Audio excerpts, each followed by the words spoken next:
The night was cool, the kind of crisp air that made New York feel alive even after midnight. Streetlights flickered over sidewalks slick with rain, the city's pulse steady and untamed. For years, Arya Morgan had stayed away from this place, choosing silence over confrontation, distance over heartbreak.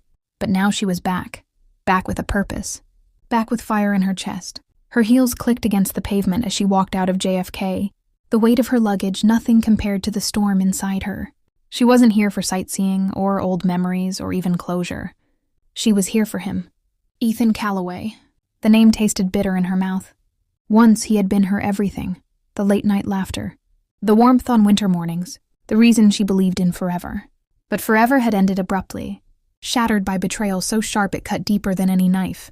He had destroyed her father's company, taken the empire that wasn't his to claim, and left her family in ruins. Arya had fled, wounded and furious, swearing she would never let Ethan's shadow touch her again. But vengeance had a way of lingering, of curling around her bones until it became part of her. And when the opportunity came, an invitation to work on a project, in the very company he now ruled, she didn't hesitate. Fate had opened the door, and she intended to walk through it, no matter the cost. She checked into a sleek Manhattan hotel, the kind with glass walls and velvet accents, and threw herself into preparation. Her plan wasn't perfect yet, but it was enough. Gain his trust, get close again, and when he least expected it, tear him down the way he once tore her apart.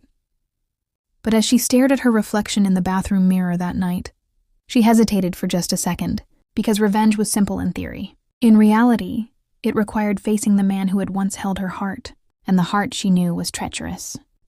Monday morning came with its usual rush of taxis and buzzing phones. Arya dressed in sharp navy blue, her hair pinned into a sleek twist. She wanted to look untouchable, unreadable, a woman on a mission. Still, as she walked into Calloway Enterprises, his empire now, her chest tightened. The lobby was as grand as she remembered, polished marble floors and a ceiling that seemed to stretch to the sky. "Ms. Morgan?" The receptionist smiled warmly. "Mr. Calloway will see you now." Her pulse spiked. Just like that. No delay, no buffer. She had expected at least a meeting with HR or a manager, something that would give her more time to steady herself. But fate wasn't kind, and perhaps this was better. To face the storm right away, the elevator ride felt endless. Her reflection in the mirrored walls was calm, but her heart thudded hard against her ribs. When the doors opened, she stepped into an office that looked more like a penthouse. Floor-to-ceiling windows revealed the Manhattan skyline, sunlight glinting off skyscrapers. And there he was, Ethan Calloway. He stood near the window, tall and broad-shouldered, dressed in a charcoal suit that fit him too perfectly. His dark hair was shorter now, more polished, but his presence was the same, commanding, magnetic, dangerous. He turned and his eyes met hers. For a split second, the world tilted. Those eyes, they hadn't changed. Gray like storm clouds, sharp and unreadable, yet carrying a flicker of something familiar. Recognition flashed across his face and then surprise. "Arya." His voice was low, rougher than she remembered. "You're here." She forced a cool smile. "Mr. Calloway, thank you for meeting me." His lips curved, not quite a smile. "Mr. Calloway? That's new. You used to call me Ethan." Her stomach tightened, but she didn't let it show. That was a long time ago. Silence stretched between them, thick with unspoken memories. For a moment, she feared he could see through her, read every thought, every intention. But then he broke the tension with a gesture. "Sit." She did, careful to keep her posture confident, her expression neutral. He leaned against his desk, studying her like she was both a puzzle and a ghost. "I wasn't expecting you," he admitted. "After everything, I thought you'd left this city for good." "I had." Her words were clipped. "But business brings me back." "Business." His eyes narrowed slightly. "Always so formal. Tell me, Arya, why now? After years of silence, why walk back into my world?" "Because I'm here to destroy you," she thought. But she only said, "Opportunity." He studied her longer, and she hated the way his gaze unsettled her, like it could still strip her down to the truth. Finally, he nodded. "Fine. You'll be working on the Meridian project. It's important. I'll expect nothing less than your best." Her lips curved in a faint, calculated smile. "Of course." The days that followed were a dangerous dance. Arya threw herself into the project. proving her worth with sharp ideas and flawless execution. Ethan, true to his nature, demanded perfection. But there was something else beneath his commands. A flicker of interest, a trace of the man she had once loved. He lingered too long during meetings, his gaze brushing hers across the table.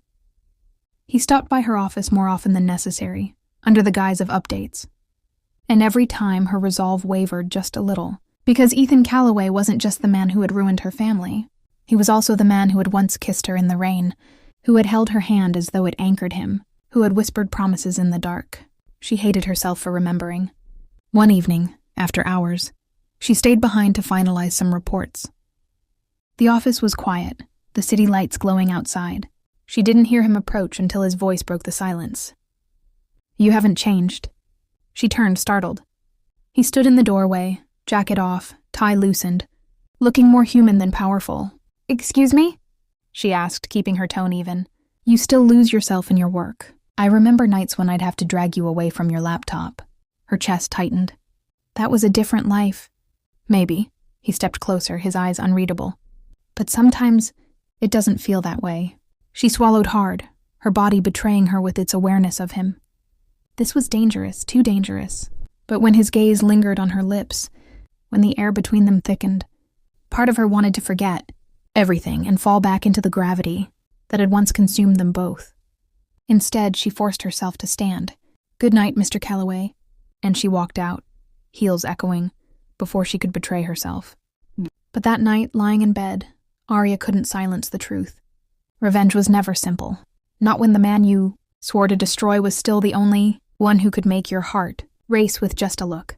Not when love and hate felt so dangerously close. And as the city hummed outside her window, she realized something terrifying.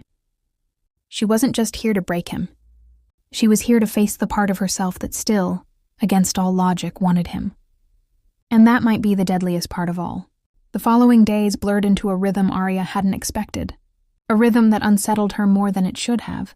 She told herself every morning that this was a mission. Nothing more. She was here to infiltrate his empire, to get close enough to understand how he had dismantled her father's legacy, and to strike back with precision when the time came. Yet each time Ethan's voice cut across a meeting, or his eyes lingered on hers across a crowded boardroom, something inside her cracked a little. She had spent years building walls around herself, carefully layered with anger and resolve, and somehow he was finding the weak spots, the cracks that still pulsed with memory. One evening, the Meridian Project required them to travel out of the city. A presentation for investors in Boston meant hours together on the company jet, and Arya had prepared herself for polite small talk at best, cold silence at worst. Instead, she found herself caught in the pull of an old familiarity that refused to die. Ethan sat across from her on the leather seat. His tie loosened, a file open in his lap. "You've impressed me," he said, his voice low enough that it carried even over the hum of the engines. She looked up sharply, masking the quick flutter in her chest. "I thought you didn't give compliments."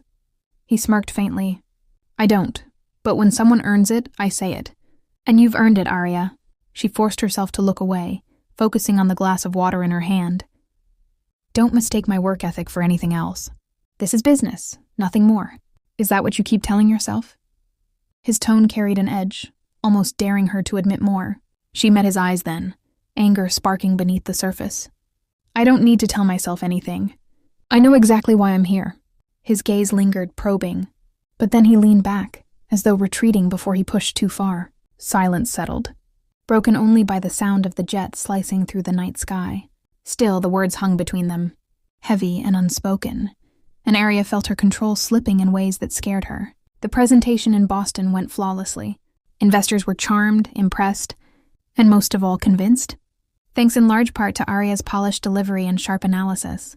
Ethan watched her with an expression she couldn't quite name, a mix of pride, admiration, and something deeper that he tried to hide but failed. When the day ended and they found themselves at the hotel bar, exhaustion softened their edges. She ordered wine, he ordered whiskey, and for a moment they were just two people, sitting in the golden glow of a city that wasn't home. "You've changed," he said after a long pause, his eyes fixed on her. She gave a short laugh, one without humor. "Everyone changes. Not like this. You were fire once, Arya. Untamed. Now you're ice. Controlled. Careful." She sipped her wine, steadying her pulse. Ice doesn't get burned.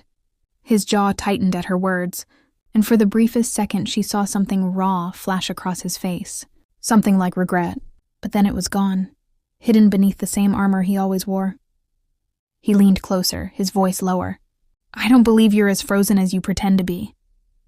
The air between them grew thick, and she felt her body betray her again, her heart thudding far too fast, her lips parting slightly as if waiting for something that should never come. She stood abruptly, breaking the moment before it could swallow her whole. Good night, Mr. Calloway, she said. Her tone clipped, and she walked away without looking back. In her room, however, she found no peace. Sleep came in restless fragments, haunted by the echo of his voice. By the way, his eyes seemed to strip her down to the girl she once was, by the heat that still lingered in her chest. She hated him. She had to. But her body didn't seem to understand the rules her mind kept shouting. The next weeks brought them closer still.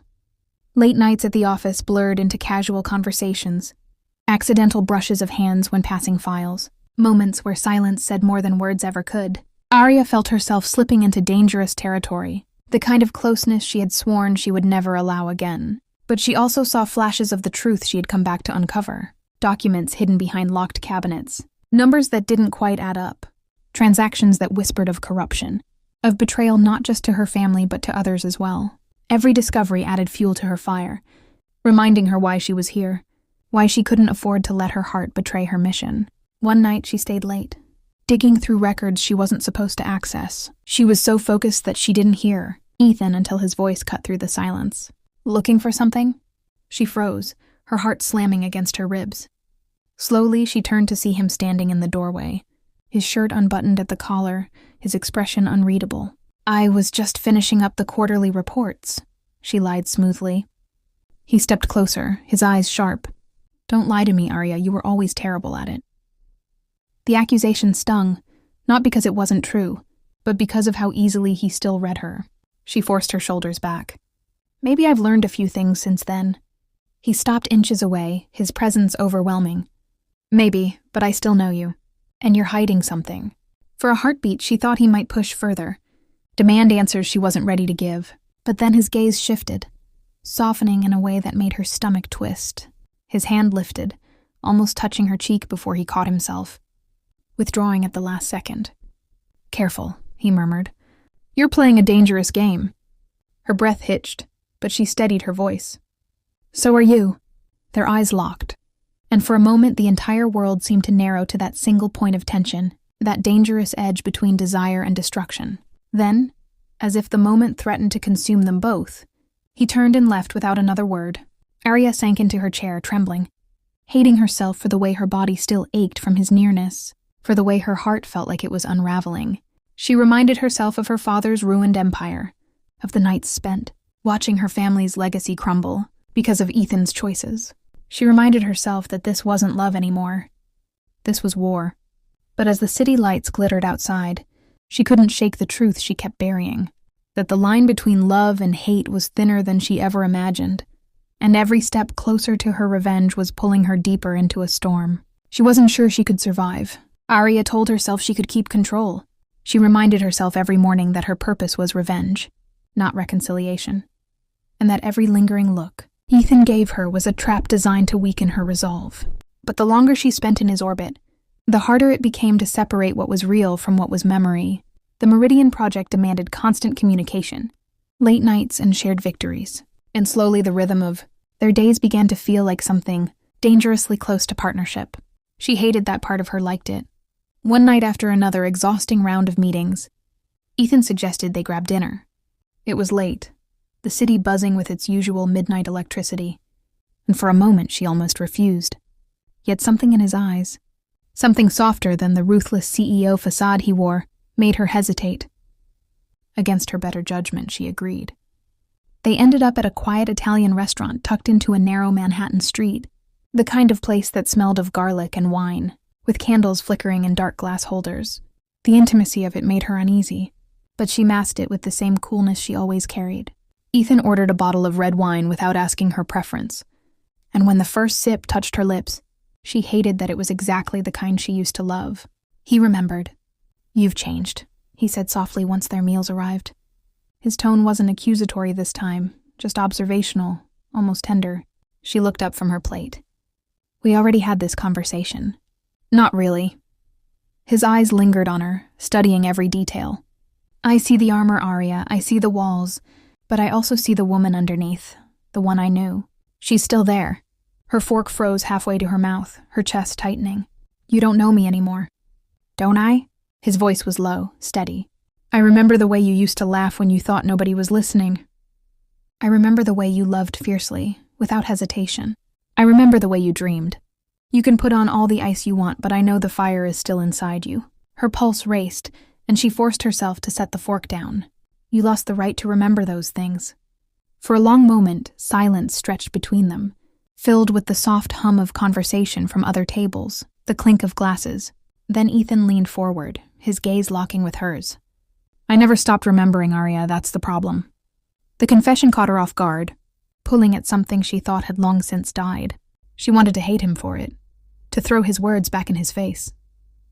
But instead, she felt a dangerous warmth spreading through her chest, a reminder of how it used to be when he was her everything. After dinner, the air between them was too thick, too charged.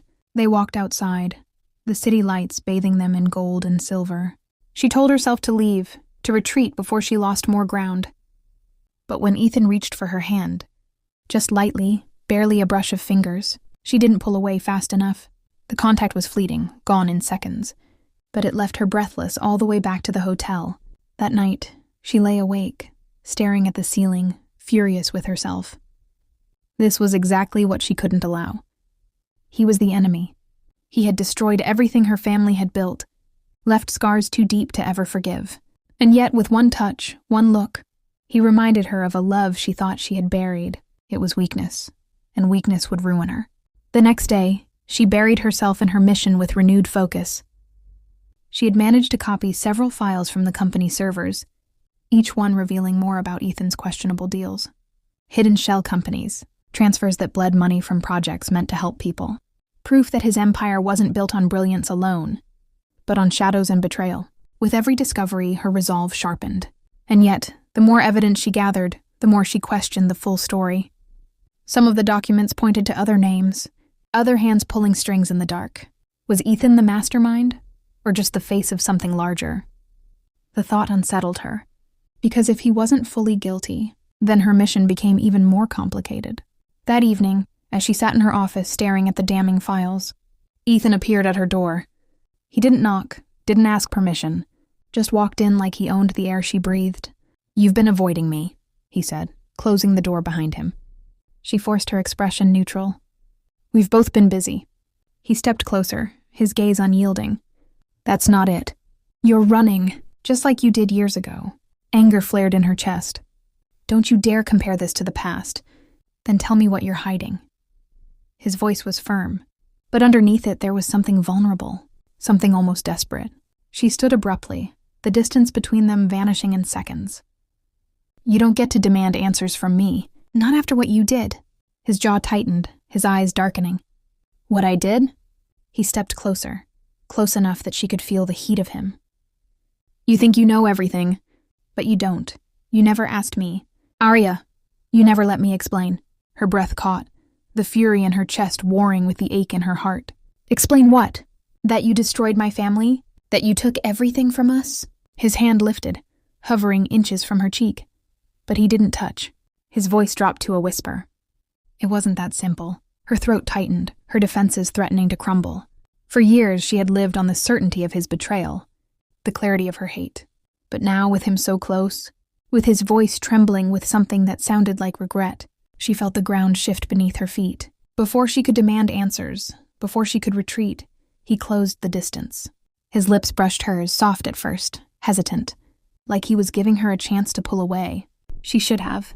Every part of her mind screamed to stop, to remember why she was here. But her body betrayed her, leaning into him, answering a hunger that had been buried but never extinguished. The kiss deepened, and for a moment everything else vanished. The lies, the betrayal, the mission gone.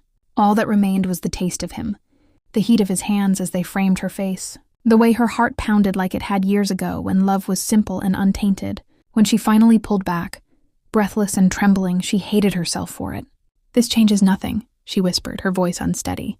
His eyes searched hers, dark and intense. "It changes everything." She turned away before he could see the tears threatening at the corners of her eyes. Her hands shook as she gripped the edge of her desk, forcing herself to steady. Because he was wrong. It couldn't change everything. It couldn't change the truth she had come here to uncover. But as she stood there, her lips still burning from his, she realized the most dangerous battle wasn't with him. It was with herself. The kiss haunted her. No matter how hard Arya tried to bury it beneath her anger, it returned in fragments. His lips against hers, the heat of his hand, the way her body had betrayed every promise she made to herself. It was a weakness, and she despised it. The following morning, she avoided him entirely, slipping into meetings late and leaving early, her excuses crisp and professional. But the ache inside her refused to fade. Ethan, of course, noticed. He had always been impossible to ignore, and now he seemed determined not to let her retreat.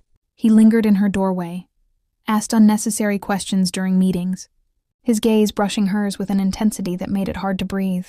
Arya hated the way her pulse quickened each time, the way his presence unsettled her, even as she told herself to focus on the mission. But the mission itself was becoming more complicated. The more files she unearthed, the clearer it became that Ethan wasn't the only hand behind the betrayal. Names appeared in the records, shadowy partners who had orchestrated deals in secret, siphoning profits while leaving Ethan as the figurehead. If anything, the evidence suggested he had fought against some of their moves, tried to cover the damage before it spread. It didn't absolve him entirely. He still bore responsibility, but it cracked the certainty she had carried for so long. If Ethan wasn't the true villain, then her revenge had no clear target. Late one evening, she confronted him. They were the last two in the office, the city glowing through the windows like a restless heartbeat.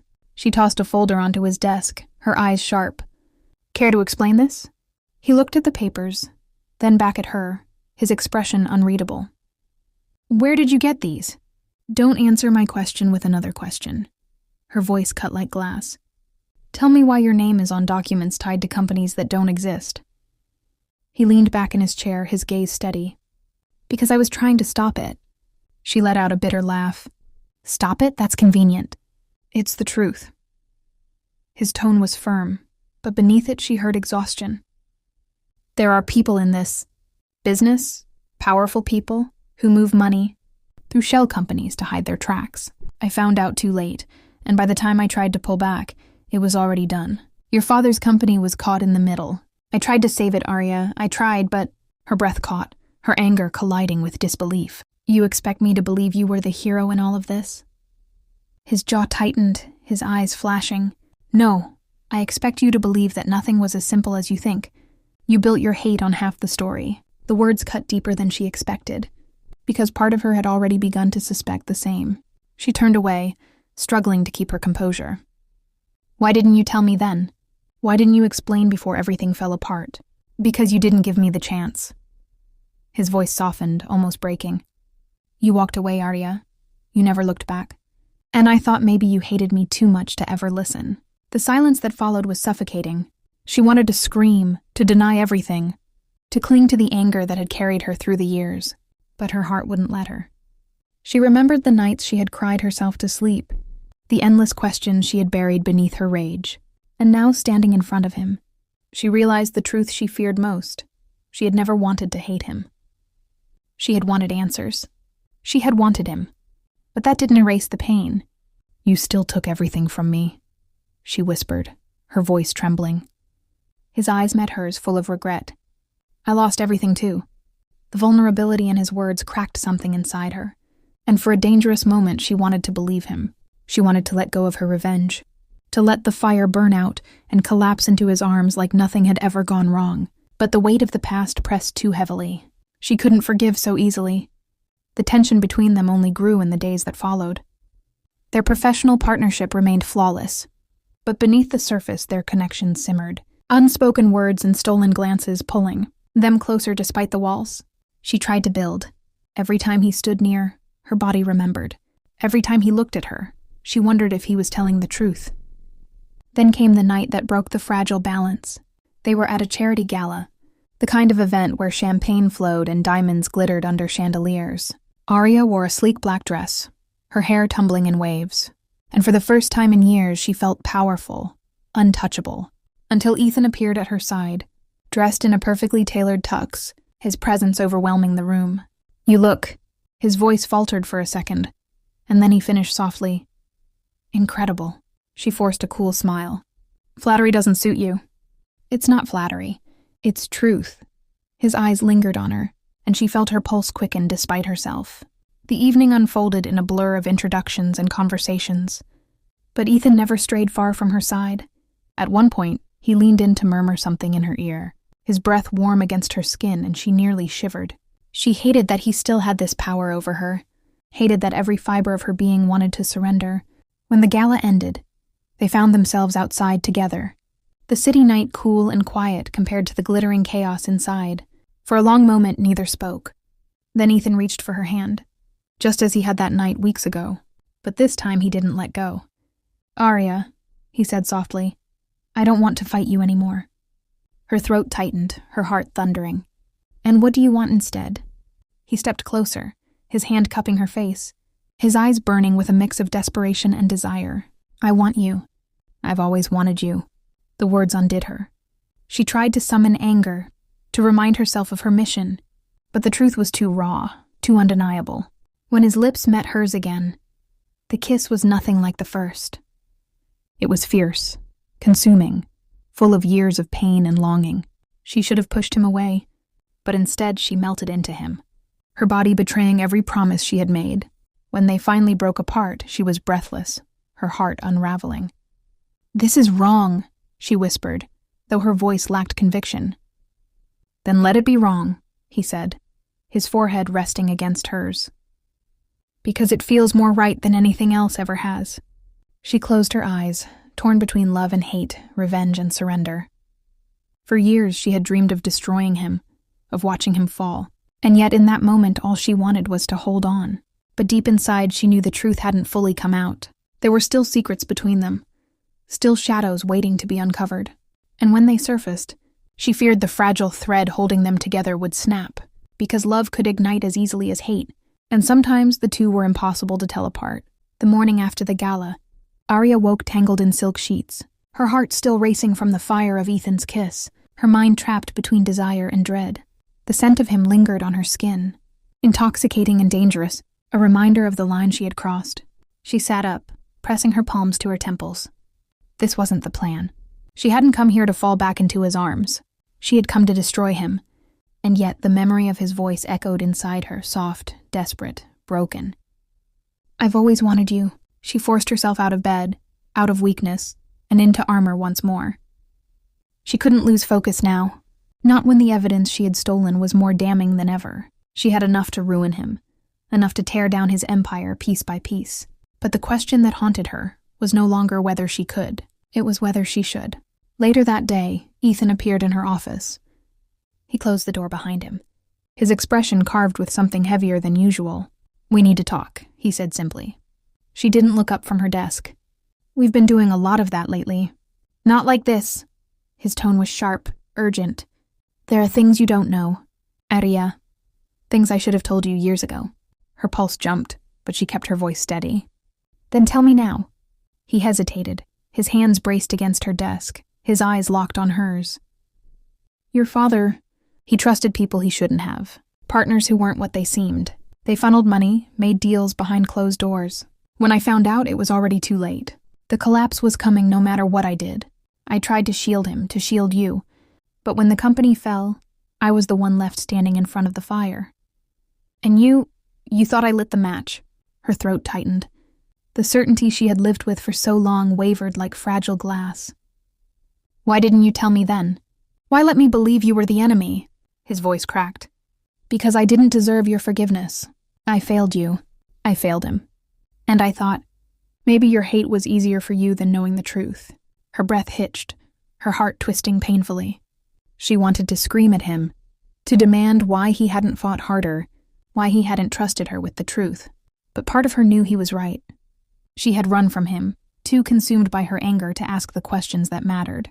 Before she could answer, the office phone rang. Ethan picked it up, his expression hardening as he listened. When he hung up, his jaw was set like stone. "They know," he said grimly. Arya frowned. "Who knows?" "The partners." The ones who pulled the strings. They know you've been digging into the files. Ice slid through her veins. How? They have eyes everywhere, he muttered, grabbing his jacket. And they don't forgive easily. She stood, her chest tightening. So what happens now? Ethan's eyes met hers, fierce and unyielding. Now we fight back, together. The hours that followed blurred into chaos. Hidden documents were copied. Encrypted drives packed into briefcases. Every secret, every transaction, every buried truth they had uncovered was now a weapon. But with each step, the danger grew. Ethan's phone buzzed with threats. Black cars lingered too long outside the building. The shadows were closing in. At midnight, they fled the office, carrying everything they had. The city was alive with noise, but Arya felt the tension thick in the air, pressing down on her chest. In a quiet alley behind the building, she stopped, her breath ragged. "This isn't what I wanted," she whispered, her voice breaking. "I came back here to ruin you, to make you pay for everything I thought you'd done. And now?" She shook her head, tears stinging her eyes. "Now I don't even know what's real anymore." Ethan stepped closer, his hand gentle as it brushed a tear from her cheek. "What's real is this," he said softly. "Us, no matter how much has been twisted, no matter how many lies were told, what we had was real. What we still have is real." Her heart ached, torn between the years of hate and the undeniable pull of love. She searched his face, desperate for certainty, for something solid to cling to in the storm, and in his eyes she found it. Not perfection, not innocence, but truth. The sound of footsteps snapped the moment in two. Figures emerged from the shadows, suits sharp, eyes cold. The partners had found them. "You should have stayed quiet, Calloway," one of them sneered. "Now you and your little friend will pay the price." Ethan shifted, placing himself in front of her, his body tense. "If you want her, you'll have to go through me." The confrontation was brutal, quick, and terrifying. Fists flew, threats were shouted, and in the chaos, Arya managed to slip the drive into the pocket of her coat. She knew this. Evidence was bigger than both of them it could dismantle. An empire built on corruption could bring justice for her father and countless others. When the dust settled, Ethan stood bloodied but unbroken, the partners retreating with promises of revenge. He turned to her, his breathing ragged, his eyes blazing. "We can't stop now. We take this to the authorities, to the press, anyone who will listen. We end this once and for all." Her chest heaved, torn between fear and determination. "And if it destroys you in the process?" He stepped closer, his hand finding hers. "Then so be it. But at least it will be the truth." In that moment, Arya understood. Revenge had brought her here, but truth was what would set her free. And love, fragile, scarred, but still alive, was what would carry her through. Days later, headlines screamed of corporate scandal, of shadow empires brought down by whistleblowers. Ethan's name was dragged through the mud, but the evidence proved he had fought against the corruption all along. The partners were arrested. The empire cracked, rebuilt on something cleaner. And Arya, she found herself standing beside him, not as an enemy, not as a lover blinded by the past, but as a partner who had chosen to believe again. One evening, as the city stretched golden beneath the setting sun, Ethan turned to her, his voice quiet but certain. "So what now? Do we try again after everything?" She looked at him, at the man who had once broken her heart, and then pieced it back together in ways she never expected. Her lips curved into a small, trembling smile. "We don't try. We just do." His hand closed around hers, warm and steady, and for the first time in years, Arya felt the weight lift. The past would always be part of them, but it no longer defined them. What defined them now was the choice they made together. And as the city lights flickered on, she knew this wasn't the end of their story. It was only the beginning.